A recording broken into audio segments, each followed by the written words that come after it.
이제 하나님의 말씀을 함께 보도록 하겠습니다. 오늘 우리에게 주신 하나님의 말씀은 구약 10편 69편 19절에서 29절 말씀입니다.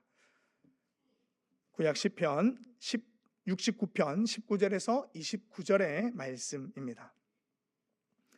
19절 말씀은 다 함께 읽고요. 20절부터 말씀을 좌우로 나누어 읽은 뒤 마지막 한 구절은 교독한 후에 마지막 29절은 합독하도록 하겠습니다. 함께 읽겠습니다. 시작. 주께서 나의 비방과 수치와 능욕을 아시나이다. 나의 대적자들이 다 주님 앞에 있나이다.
함께 읽겠습니다. 오직 나는 가난하고 슬프오니 하나님이여 주의 구원으로 나를 높이소서. 아멘. 이 시간 김종은 목사님 나오셔서 하나님의 말씀 전해주시겠습니다.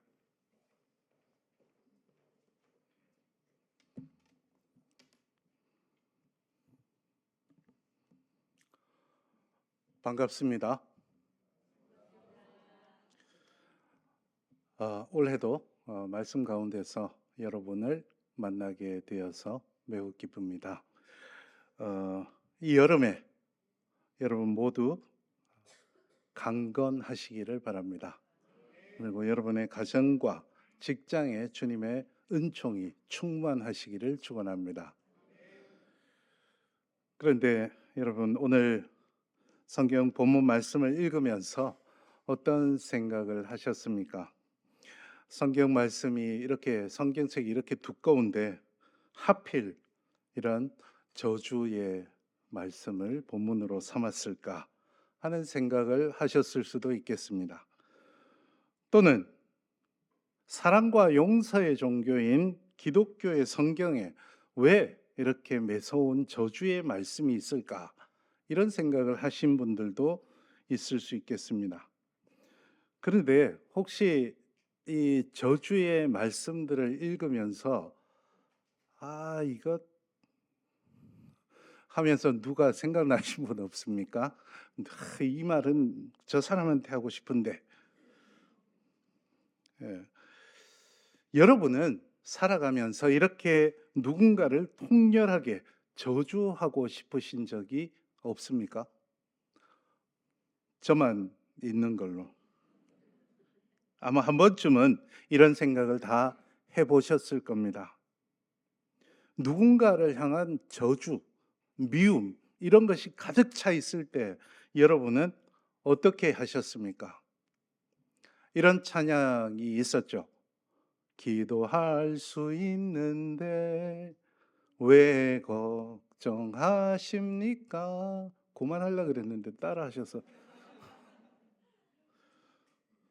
우리가 흔히 하는 이 찬양처럼 우리 마음속에 저주가 가득 차고 미움이 가득 차고 억울함이 가득 찰 때 그래도 하나님께 기도할 수 있음에 감사하면서 그 대상을 무조건 용서해 오셨습니까?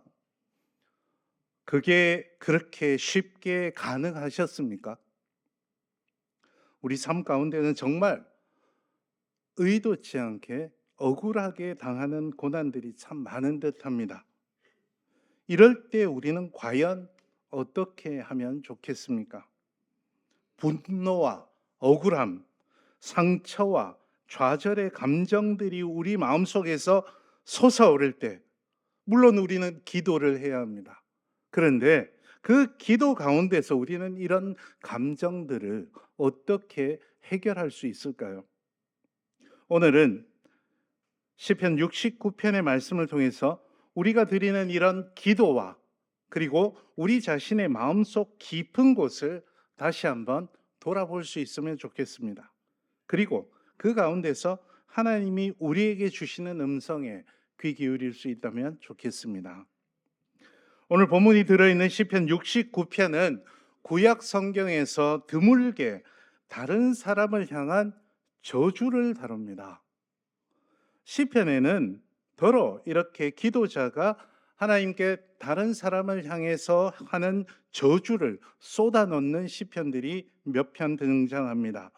이런 시편들은 보통 저주 시편이라고 분류해서 읽곤 합니다.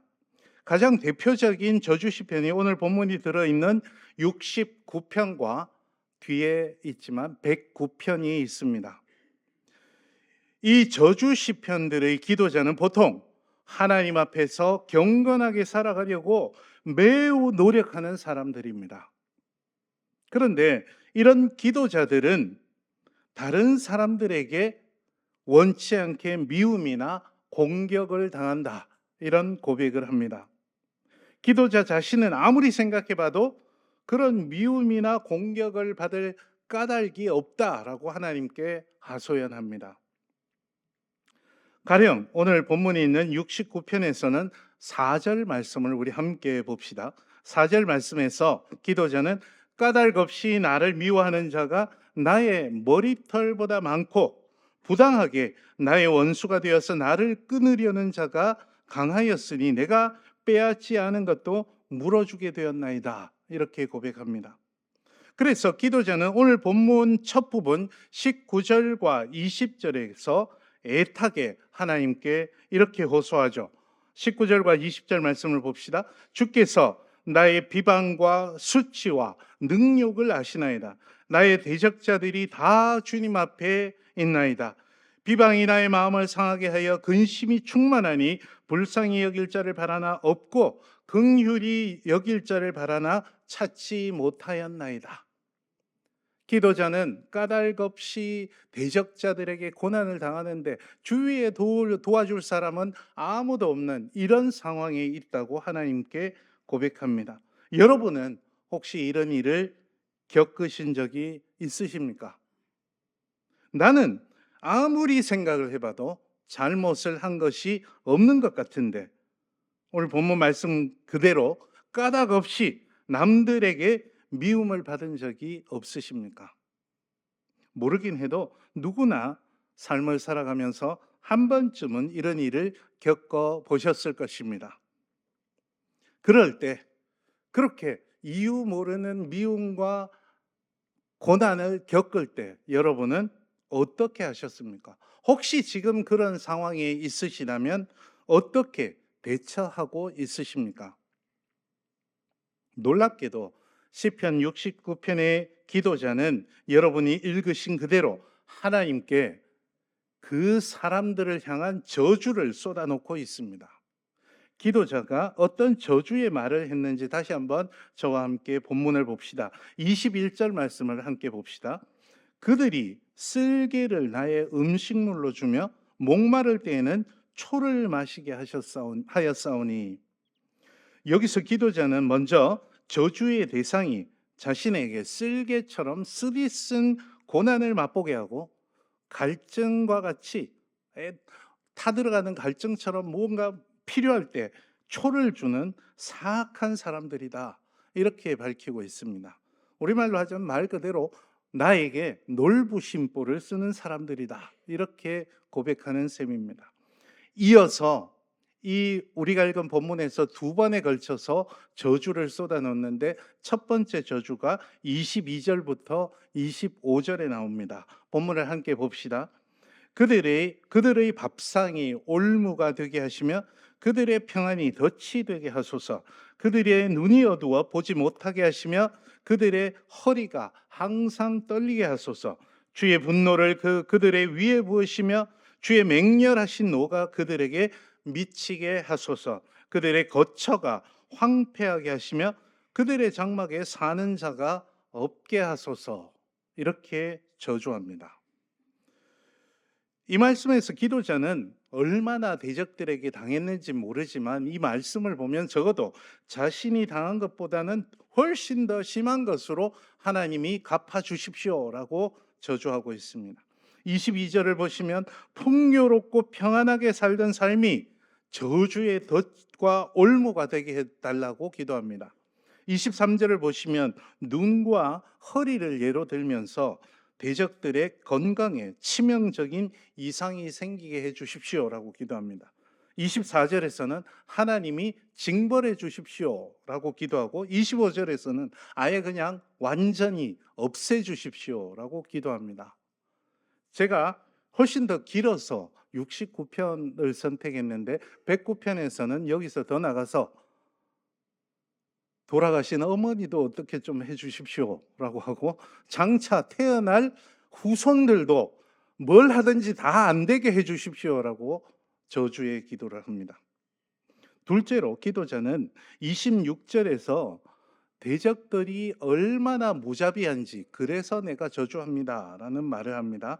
26절 본문을 봅시다. 무릇 그들이 주께서 치신 자를 핍박하며 주께서 상하게 하신 자의 슬픔을 말하였사오니 이렇게 말하죠. 그러니까 안 그래도 하나님의 징벌인 듯한 괴로움에 힘들어하는 사람들에게 더 힘든 고난을 가하는 사람들이다 이렇게 말합니다. 그리고 나서 27절과 28절에서 한 번 더 저주를 쏟아놓습니다. 본문을 봅시다. 그들의 죄악에 죄악을 더하사 주의 공의에 들어오지 못하게 하소서. 그들을 생명책에서 지우사 의인들과 함께 기록되지 말게 하소서. 이렇게 기도합니다. 27절에서 기도자는 대적들이 주의 공의에 들어오지 못하게 해주십시오라고 기도합니다. 여기서 말하는 하나님의 공의라는 것은 하나님께서 인정하시는 구원의 영역을 뜻할 수 있습니다. 그러니까 대적들이 하나님의 공의에 들어오지 못하게 해주십시오라는 말은 무엇이 됩니까? 구원해 주지 마십시오. 거꾸로 이야기하면 지옥 가게 해주십시오. 점잖게 이야기해서 그렇지 이 말을 하고 싶은 겁니다. 28절에서는 한 걸음 더 나가죠. 의인들이 수록된 생명책에서 그 대적들을 지워주십시오. 이 말은 여러분이 많이 들어보셨을 겁니다. 의인들이 기록된 생명책에서 대적들의 이름을 지워주십시오. 생각해 보면 27절과 똑같은 말입니다. 그러니까 구원해 주지 마십시오. 저 X가 구원받는 모습은 제가 눈에 흙이 들어가도 못 보겠습니다 라는 말을 이렇게 점잖게, 성경 말씀이니까 점잖게 하고 있는 겁니다. 하고 싶은 마음속에 있는 모든 쓰디쓴 저주를 다 쏟아낸 셈입니다. 여러분 궁금한 점이 있습니다. 도대체 기도자는 무엇을 얼마나 당했기에, 어떤 상황에 있기에 이렇게 독한 저주를 쏟아놓고 있을까요? 시편 69편 우린 19절부터 읽었지만 그 앞에 보면 이 기도자가 어떤 상황인지를 짐작하게 하는 구절들이 있습니다. 가령 앞서서 읽은 대로 4절에서 보면 기도자는 자신을 대적하는 사람들이 왜 대적하는지도 모르는 상황에서 까닭 없이 대적들에게 둘러싸여 있다라고 말했죠. 그런가 하면 9절 말씀을 보시면 이렇게 말합니다. 함께 봅시다. 9절에서 주의 집을 위하는 열성이 나를 삼키고 주를 비방하는 비방이 내게 미쳤나이다. 이렇게 이야기합니다. 기도자는 그저 열심히 주의 성전을 섬겼습니다. 그랬을 뿐인데 그것이 자신을 삼켰다. 대적에게 미움을 당하고 고난을 당하는 계기가 됐다라고 이야기합니다. 그저 열심히 신앙생활을 했는데 쌓이는 것이 적일 뿐이다. 왜 그런지 모르겠다라고 고백을 하는 거죠. 주의 집을 향하는 열성이 나를 삼켰다라는 이 구절을 가지고 많은 사람들이 예레미야의 상황이 생각난다 이렇게 이야기합니다. 예레미야, 구약 성경의 예언자 예레미야는 바벨론이라는 외국 군대의 침공 위협을 당하고 있는 유다를 향해서 이제 바벨론에게 항복하십시오라고 외쳤습니다.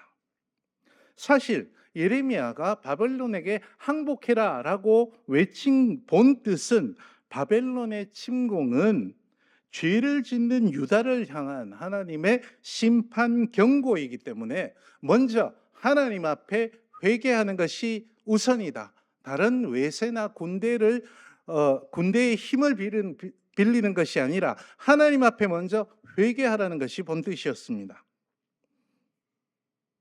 예레미야는 어떤 사심도 없이 하나님께서 하신 말씀을 그대로 대신 전했을 뿐입니다. 그런데 눈에는 뭐만 보인다고? 이 당시에도 정치하는 사람들의 눈에는 예레미야의 행보가 정치적으로 해석이 되었습니다. 그래서 예레미야는 나라를 바벨론에게 팔아먹는 매국노다, 이렇게 해석했습니다. 그래서 예레미야가 하는 모든 말을 매국노 짓으로 보았기 때문에 예레미야는 그들에게 매를 맞기도 하고 갇히기도 했습니다. 예레미야를 이토록 모실게 다루던 이 정치인들, 물론 이들에게도 명분이 있었습니다.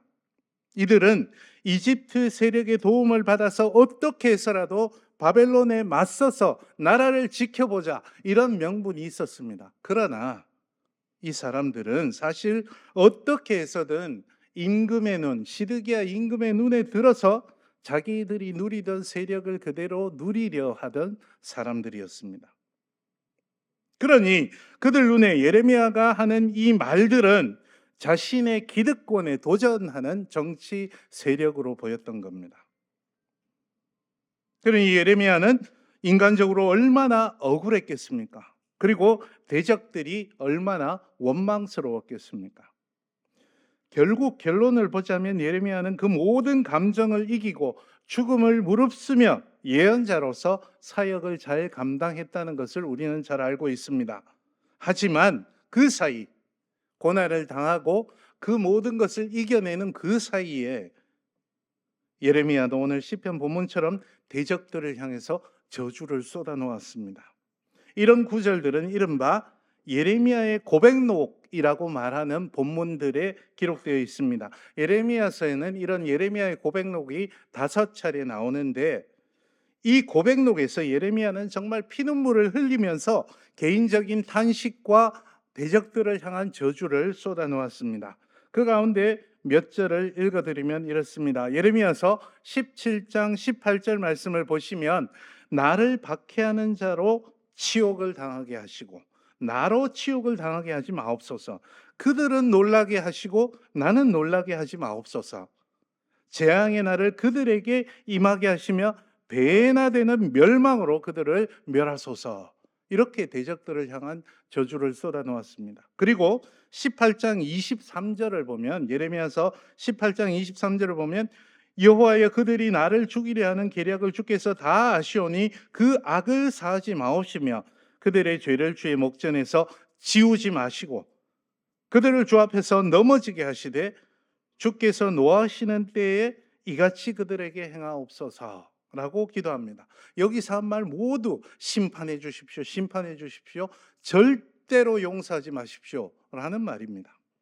이렇게 예레미야도 자신을 죽이려 하고 괴롭히는 이들을 향한 저주를 쏟아놓았습니다. 그것이 성경에 고스란히 기록되어 있습니다. 여러분, 예레미야와 시편 69편의 기도자가 쏟아놓은 이런 저주의 기도, 저주의 말씀이 무슨 뜻이 있을까요? 우리는 성경에 있는 이런 저주의 말씀, 저주의 문구들을 어떻게 읽고 어떻게 묵상하고 무엇을 또 깨달아야 할까요? 놀랍게도 중세 시대에 어떤 이들은 이런 저주 문구가 성경에 있다는 데서 공식적으로 저주해도 된다고 말하기도 했습니다. 아주 예전 일인데 제가 서울에서 지하철을 타고 그분은 방언이라고 이야기하는 것 같은데, 하여튼 제 귀에는 헛소리로 들렸습니다만, 하여튼 지하철에 빨간 십자가를 들고 다니면서 삿대질을 하면서 막 뭐라고 제가 듣기엔 저주하는 겁니다. 성경에 저주가 있으니 우리도 이렇게 저주해도 됩니까? 여러분은 어떻게 생각하십니까? 얼핏 생각해 봐도 그건 아닌 것 같지 않습니까? 그렇게 해서는 안 될 것 같지 않습니까?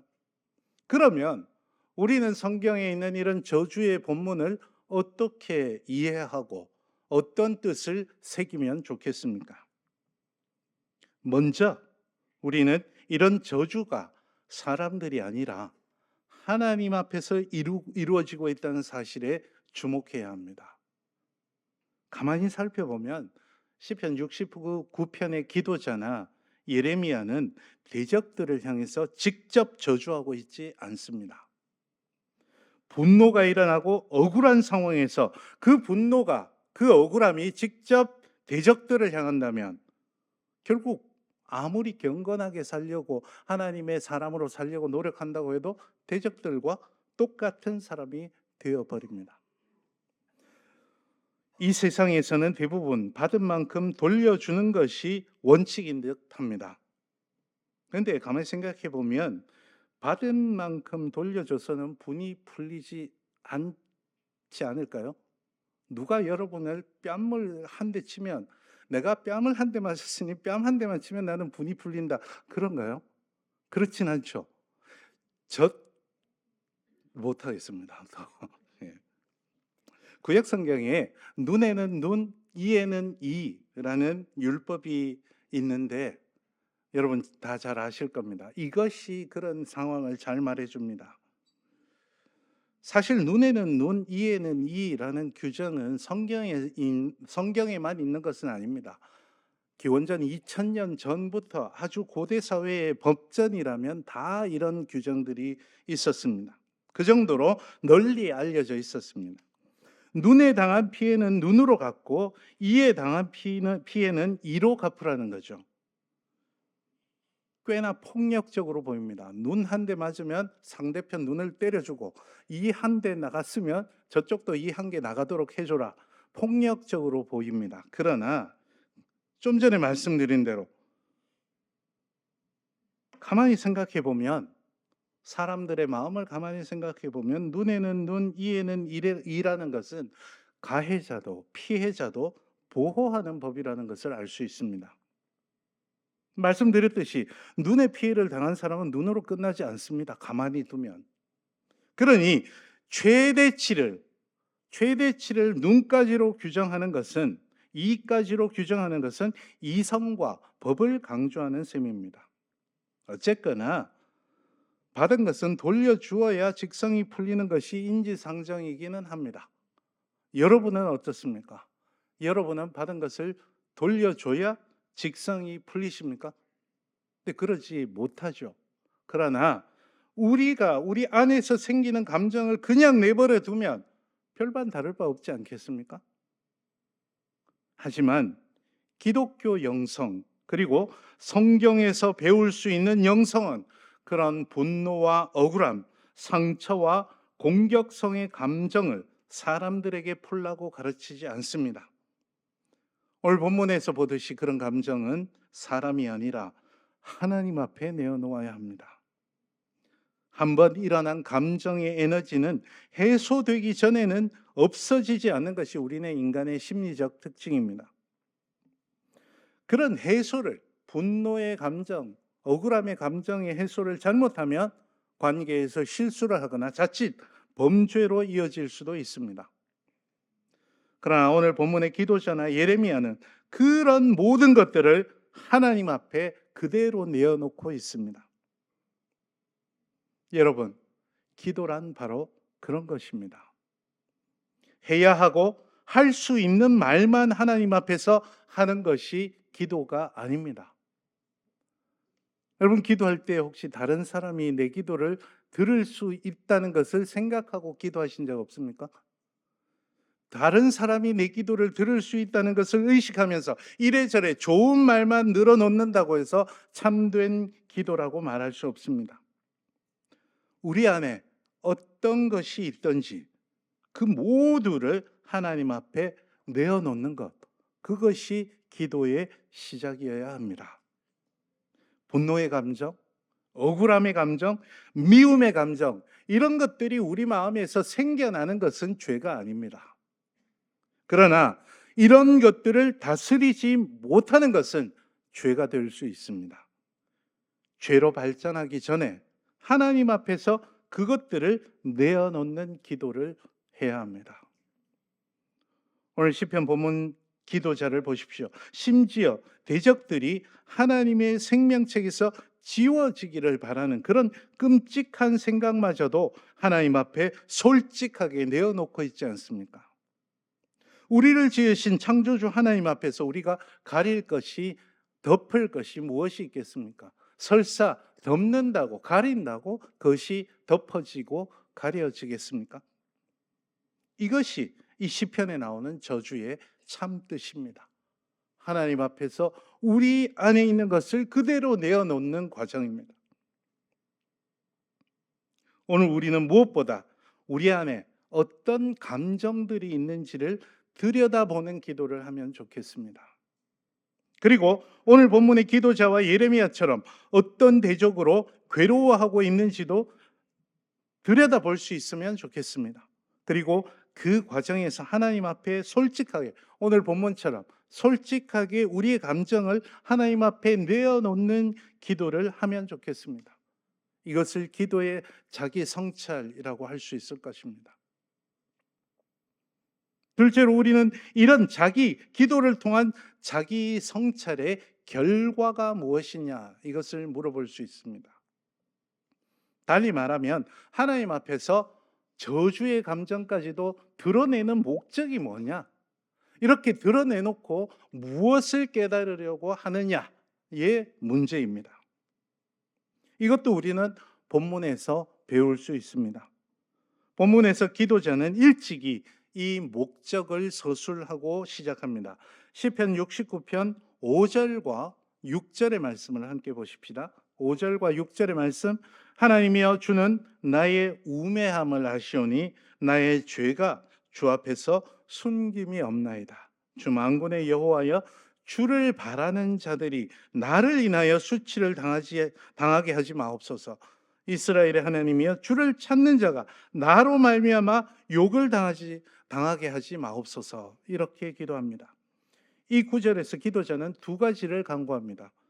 먼저 기도자 자신도 죄인이고 그 죄가 하나님 앞에서 숨겨지지 않는다는 사실입니다. 그 다음으로 나 때문에 다른 사람이 내가 겪었던 것과 똑같은 분노와 억울함, 미움의 감정을 느낄 수 있다는 그 가능성을 인정하는 것입니다. 이 시편을 보십시오. 공격당하고 까닭 없이 고난을 겪는다라고 오롯이 하나님의 집을 향한 열정으로 충만하다라고 했던 기도자의 입에서 정말 쓰디쓴 저주가 나오지 않았습니까?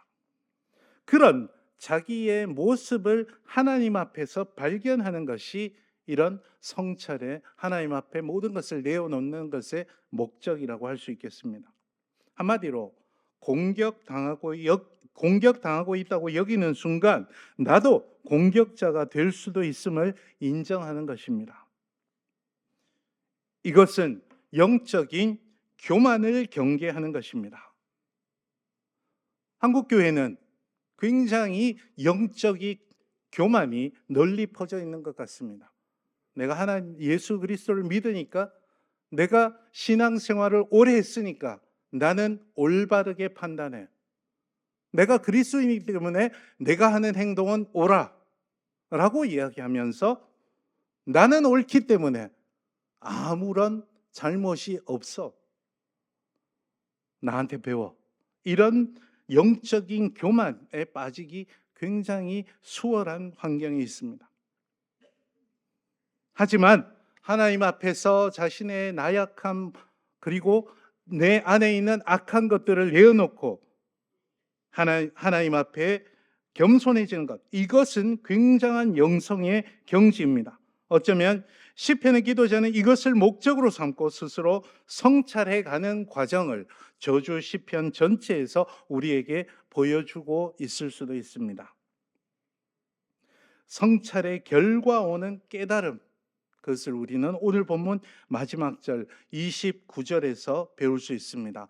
29절 말씀 함께 읽어보십시다. 29절 시작.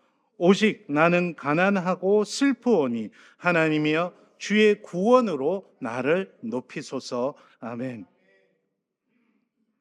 이 구절에서 기도자는 자신이 가난하고 슬프다라고 고백을 합니다. 슬프다라는 것은 두 가지로 이해할 수 있겠습니다. 첫 번째로는 자신이 겪었던 상황, 그 상황에 대한 슬픔이 있을 수 있겠습니다. 그리고 두 번째는 옳다고 여기든, 그리고 하나님을 향한 열정밖에 없다고 여기든 자기 마음속에서 나온 그 쓰디쓴 저주를 보면서 회개하는 슬픔으로 볼 수도 있겠습니다. 그에 비해서 가난하다라고 우리말 성경에서 옮긴 이 낱말은 좀 더 생각해 보아야 합니다. 물론 물리적으로 가난하다라는 뜻도 있습니다. 하지만 이 낱말 속에는 굉장히 더 많은 뜻이 있고요. 이 본문의 문맥에서는 하나님과 맺는 관계에서 오는 겸손함이다. 가난이라고 옮긴 이 낱말에 겸손, 낮아짐이라는 뜻도 있기 때문에 그렇습니다. 기도자는 자신이 오로지 하나님을 향한 열정만 있다고 생각하고 까닭 없는 고난을 겪는다고 억울해하고 있었습니다. 그런데 자기 자신의 내면을 하나님 앞에서 들여다보니 다른 사람들을 향한 쓰디쓴 저주를 품고서 나는 하나님을 향한 열정만 있습니다 라고 말하고 있었다는 사실을 발견하게 되었습니다.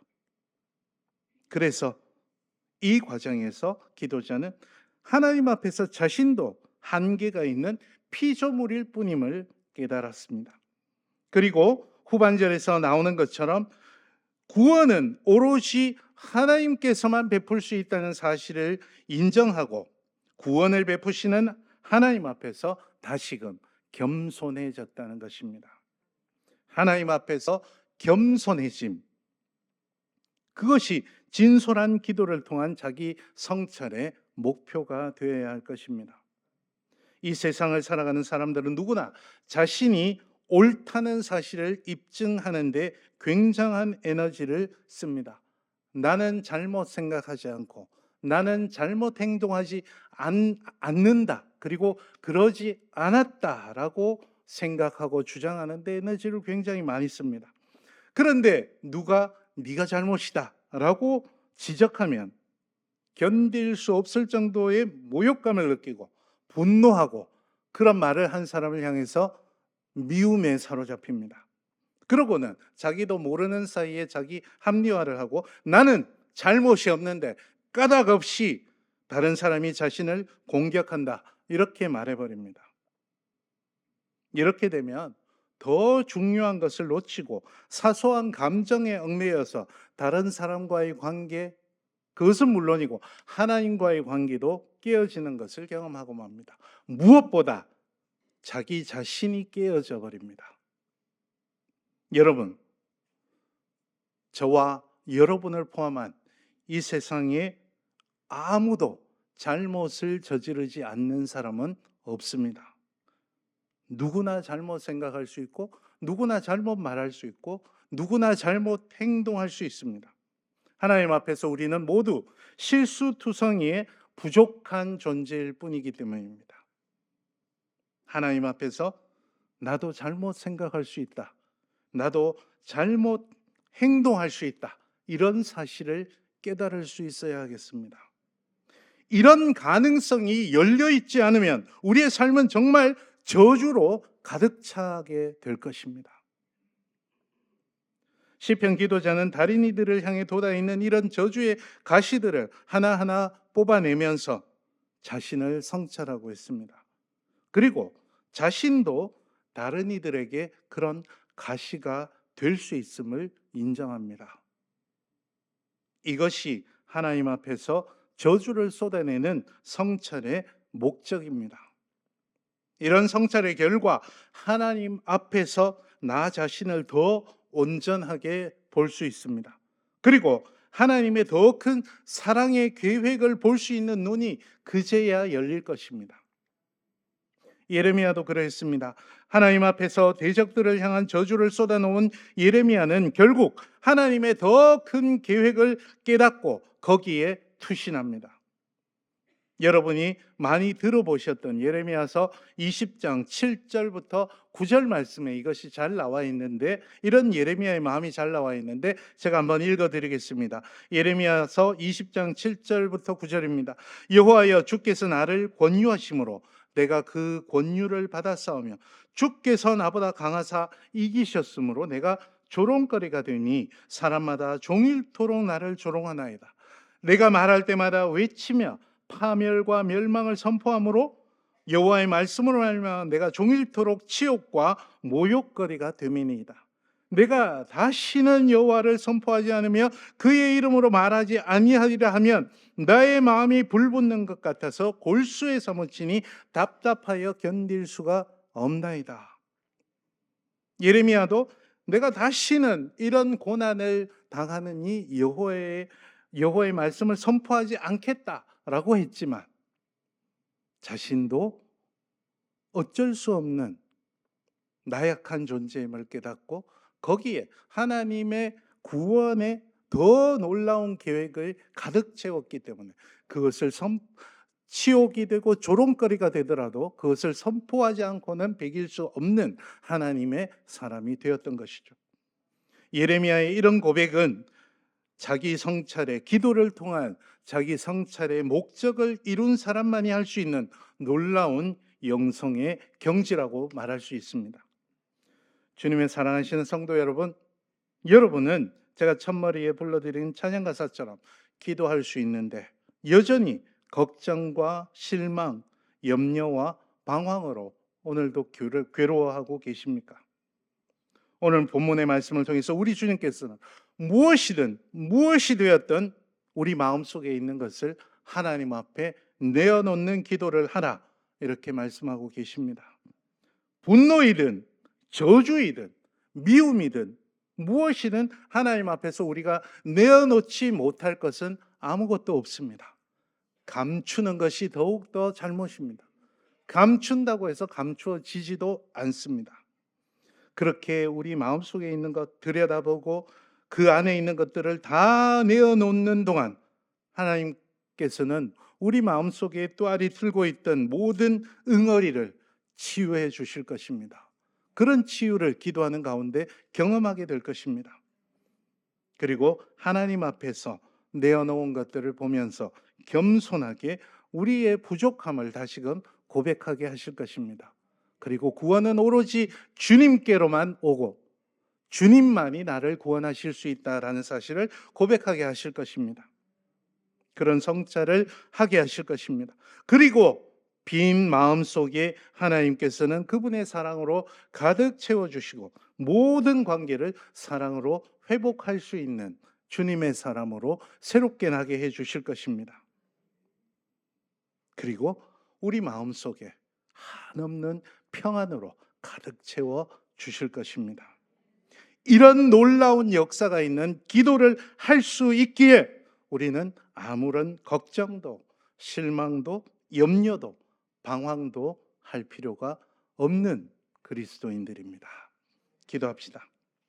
주님, 저희가 주 앞에서 자신을 스스로 돌아보게 하옵소서. 저희 마음속에 있는 분노, 저주, 미움을 주 앞에 다 내어놓게 하옵소서. 그 자리에 겸손과 사랑과 평안으로 채워 주시옵소서. 오늘 다시금 기도의 능력을 경험하도록 성령께서 함께해 주옵소서. 예수님의 이름으로 기도하옵나이다. 아멘.